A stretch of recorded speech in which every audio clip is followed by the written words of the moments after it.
Vamos a resolver un ejercicio de EBAU, ¿verdad? De la selectividad en Andalucía, que salió en junio de 2021. Y es un ejercicio que podemos enmarcar dentro de lo que llamamos la física nuclear.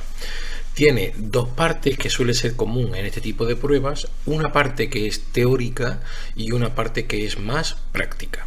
Lo que vamos a hacer es una aproximación a la resolución global del ejercicio y después nos vamos apartado a apartado a hacer la resolución un poquito ya más en detalle.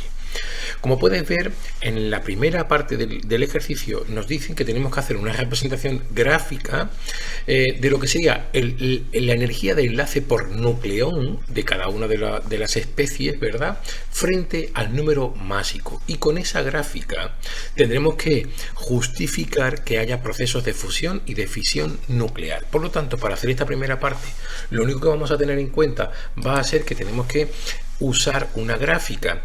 Yo voy a usar una gráfica que ya está realizada. Si tuvieras tú que hacer la gráfica, basta con que sea una gráfica, digamos, aproximada, en la que quede claro los aspectos que yo voy a remarcar sobre la gráfica que voy a usar. Como ves aquí, bueno, pues vamos a dividirla en tres zonas. Una zona que sería de energía creciente, otra que digamos que es de energía constante, por eso lo he entrecomillado, y por último una parte de energía decreciente. Ahí está la clave.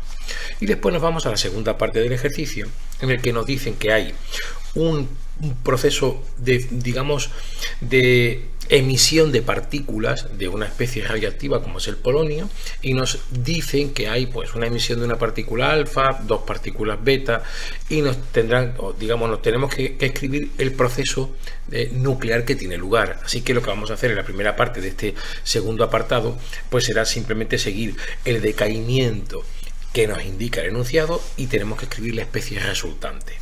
Y por último nos dicen que una vez que tenemos esa especie resultante tenemos que justificar razonadamente cuál de las dos, si el polonio 218, que es el que nos dan en el ejercicio, o esa especie resultante es más estable. Eso lo vamos a hacer cuando calculemos el defecto de masa para cada especie y la energía nuclear asociada. Claro, lo que tenemos que hacer es comparar entre ambos casos, ¿verdad?, la energía por nucleón, y aquella especie que tenga mayor energía por nucleón será la más estable. Una vez que ya hemos visto cómo vamos a resolver de forma general el ejercicio, nos vamos con más detalle a cada uno de los apartados. Ya estamos en el apartado A del ejercicio. Y nos decía, representa gráficamente la energía de enlace por nucleón frente al número másico y justifica a partir de la gráfica los procesos de fusión y fisión nuclear. La gráfica que voy a usar es esta que ves aquí, que la he sacado de Wikimedia Commons y que es de dominio público. Fíjate que en esta gráfica, que te debe sonar porque la debes haber estudiado, ¿verdad?, durante el curso, o la estás estudiando, vamos a delimitar tres zonas que yo creo que quedan claramente diferenciadas. Una primera zona, la vas a ver aquí, que es una zona en la que hay un aumento enorme de la energía de enlace promedio por nucleón, ¿verdad?, frente al número másico o la masa atómica de cada especie. Esta primera zona es una zona que, como te digo, tiene un gran aumento de la energía por nucleón y va a favorecer lo que llamamos las reacciones de fusión. ¿Por qué? Pues porque si se fusionan núcleos de este tramo que estamos señalando aquí, lo que haría sería provocar núcleos más pesados, pero con una enorme energía digamos, nuclear o por nucleón, mejor dicho, ¿verdad?, en el proceso, lo que haría que fuera unas reacciones de fusión muy favorecidas, muy estables, podríamos decir. Así que este primer tramo favorece las reacciones de fusión. Nos vamos al segundo tramo, este tramo que te voy a marcar aquí. Digamos que este tramo variaría entre el número 80 o quizás no, desde el 40 al 80 más o menos. Es un tramo en el cual hay como cierta estabilidad, ¿verdad? Estabilidad dentro de lo que sería esta energía por nucleón. Digamos que hay pocas variaciones. Por eso decimos que es una zona, ¿verdad?, en la que esa energía por nucleón es constante. Yo lo entrecomillo porque, como puedes ver, hay saltos ahí, pero sí que representa una zona de estabilidad. Simplemente indicarte que es el hierro 56 la especie más, digamos, más estable, ¿vale?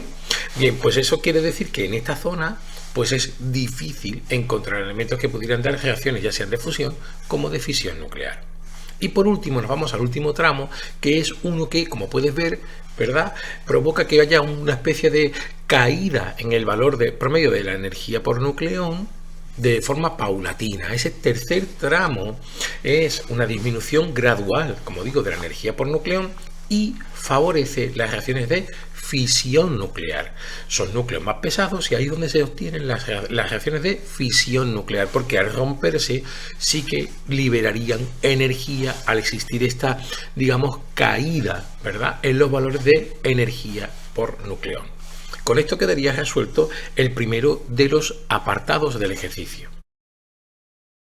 Nos vamos ya al segundo de los apartados. Hemos dicho que tenía dos partes. Una en la que tenemos que escribir una reacción nuclear siguiendo el decaimiento que nos marcan y después hacer un cálculo. Vamos a hacer primero ese apartado I, vamos a llamarle el BI, ¿verdad?, en el cual tengo que escribir la reacción nuclear. Y lo único que tengo que hacer es tener en cuenta lo que me dice. Me dice que en el proceso de desintegración del núcleo del polonio 218 se emiten sucesivamente una partícula alfa y dos partículas beta. Y al final nos da un núcleo que tiene una masa determinada. Bien, voy a escribir la reacción y ahora te explico cómo lo he hecho. Fíjate que yo parto, como puedes ver aquí, del polonio 218. Y ahora lo que voy a hacer es tener en cuenta que emite una partícula alfa y dos partículas beta. Lo voy a poner ya como parte de, entre comillas, los productos, ¿vale? Así que tendríamos una partícula alfa que debe saber que es esto que tenemos aquí, que sería, digamos, el átomo este de helio. Y fíjate que lo que vamos a hacer es que ponemos el helio, aquí abajo vamos a marcar que tiene 2 protones y aquí arriba que tiene 4 nucleones, ¿verdad? Su masa sería 4. Y después también emite 2 partículas beta. Las partículas beta serían electrones, por lo tanto no tienen masa, por eso ponemos un 0 aquí arriba y vamos a poner como carga -1. Ahora viene el ajuste. Para poder obtener esto que está aquí viendo en rojo, ¿verdad?, que sería la especie que necesito para poder hacer la segunda parte del ejercicio, lo que voy a hacer es un balance de materia y un balance de carga. Si yo tengo en cuenta que en esta parte de aquí tenemos un 4 y un 0 arriba, ¿verdad?, quiere decir que la especie que yo ponga aquí tiene que tener como número arriba, como número másico, podríamos decir, ¿verdad?, un número tal que cuando yo le sume el 4 que aparece aquí, me resulte el 218 de la especie de partida. Por lo tanto, tiene que ser 214. Arriba estamos haciendo balance de masa. Si sumas 214 más 0 y más 4, me da 218 y ya tengo el número que tengo aquí. Y nos vamos al balance de carga. Nos tenemos que fijar en los valores de abajo. Entonces, ¿qué ocurre? Yo lo que tengo es una partícula alfa que tiene un 2, ¿verdad?, como carga aquí abajo, y 2 partículas beta que sería un -2. Por lo tanto, 2 menos 2, 0. Aquí tengo que poner en esta especie el mismo número atómico que tenía la especie de partida, el 84. Ya tienes que, estamos hablando del del isótopo polonio 214. Como no ha cambiado el número atómico, sigue siendo polonio. Ya tenemos hecho este primer apartado de esta segunda parte de nuestro ejercicio. Y nos vamos ahora a hacer el segundo apartado. Tengo que decir razonadamente cuál de los dos isótopos, si el polonio 218 o el polonio 214, es más estable. Para eso voy a tener que hacer, en primer lugar, el cálculo del defecto de masa. Así que vamos a irnos a hacer el defecto de masa para cada una de las especies. Fíjate, para la primera especie, que yo le voy a llamar 1 al polonio 218, lo puedes ver aquí, ¿vale? Tendríamos que sería, por un lado, las masas de sus nucleones menos la masa del núcleo. Como tiene 84 protones, pues serían 84 por la masa del protón, más, ahora hacemos la diferencia, 218 menos 84, que esto sería el número de neutrones que tiene el núcleo, ¿verdad?, por la masa del neutrón, y a este resultado le resto la masa que me han dado para este isótopo, que en el enunciado me dice que es 218.009007. Así que si coges y haces esta operación, verás que el resultado que obtienes para el defecto de masa es 1.763287 U. Ahora puedes hacer exactamente lo mismo con la especie polonio 214. Es análogo. La única diferencia es que aquí vas a poner un 214, que sería el número másico, ¿verdad?, de este isótopo. Y aquí vas a poner la masa que te dice el enunciado, que la tienes aquí, 213.995201. Cuando hagas la operación verás que el resultado que obtienes es 1.742433 U. Ya tenemos los defectos de masa para cada uno de los isótopos. El siguiente paso va a ser hacer la energía nuclear asociada. ¿Cómo? A partir de la ecuación de Einstein. Es decir, fíjate que para la primera especie, para el polonio 218, tendríamos el defecto de masa que hemos calculado por c al cuadrado.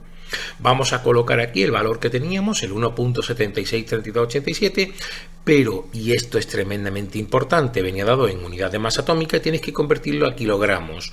Para eso te da el dato en el enunciado, ¿verdad? La conversión de U a kilogramos. Haces el factor de conversión y después el valor de la velocidad de la luz, 3 por 10 elevado a 8 al cuadrado, y sus unidades también. Una vez que haces todo esto y operas, verás que el resultado que obtienes sería de 2.65 por 10 elevado a menos 10 julios.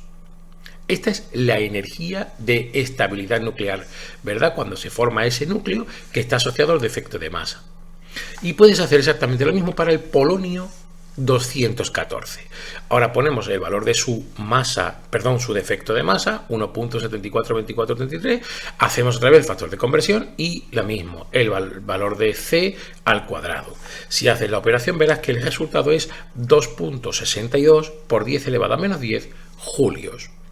Pero estos valores no los puedes tomar como indicadores para saber cuál es el núcleo más estable. ¿Por qué? Porque necesitas el valor que sería la energía por nucleón. ¿Te acuerdas de la gráfica del primer apartado? Pues tienes que hacer ese valor. ¿Y cómo lo vas a hacer? Pues es muy simple. Coges este valor de energía que acabas de calcular y lo divides por el número másico de cada isótopo. De esta manera, pues lo que vas a tener es la energía por cada uno de esos nucleones. Vamos a hacerlo. Para el polonio 218 sería la energía que he llamado 1 partido por el número de nucleones. Le voy a poner n para referirme a los nucleones, ¿verdad? Que son 218. Así que fíjate que el valor que obtiene sería 1.216 por 10 elevado a menos 12 julios por nucleón. Y ahora hacen lo mismo para el polonio 214. Luego es análogo, pero aquí tienes que colocar un 214. Y el valor que obtienes es 1.224 por 10 elevado a menos 12 julios partido por nucleón. ¿Qué quiere decir esto? Pues que como ya habíamos aventurado al principio del ejercicio, será más estable aquella especie que tiene mayor energía por nucleón.